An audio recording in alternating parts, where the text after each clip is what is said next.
السلام عليكم. لا تنسوا الاعجاب بالفيديو والاشتراك في القناة تشجيعا لنا لنستمر بنشر المزيد إن شاء الله. السلام عليكم ورحمة الله وبركاته. أهلا بكم مع موعد مباراة الزمالك القادمة مع البنك الأهلي في الدوري المصري الممتاز والقنوات الناقلة، وإليكم تفاصيل هذه المباراة ولكن بعد هذا الفاصل.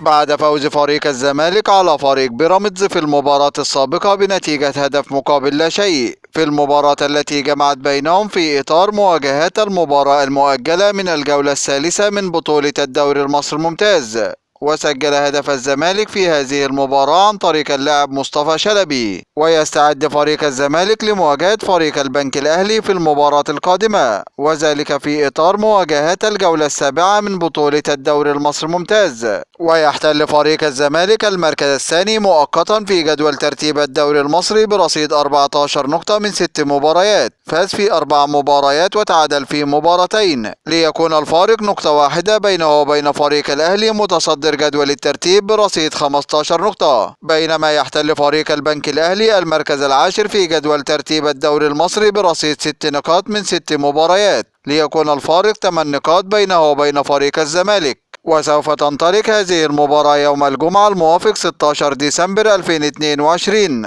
16/12/2022 في تمام الساعة 5 مساء بتوقيت مصر والسودان وليبيا، 6 مساء بتوقيت السعودية وقطر والعراق واليمن وسوريا، 7 مساء بتوقيت الإمارات وعمان، 4 مساء بتوقيت تونس والمغرب والجزائر. وسوف تقام هذه المباراة على ملعب استاد القاهرة الدولي، وسوف تنقل هذه المباراة عبر قناة اون تايم سبورت. هذا كل ما لدينا عن موعد المباراة، وانتظرونا في موعد مباريات قادمة بإذن الله تعالى، ولا تنسوا دعم الفيديو بلايك والاشتراك في القناة وتوقع نتيجة المباراة في التعليقات أسفل الفيديو. دمتم في أمان الله، والسلام عليكم ورحمة الله وبركاته.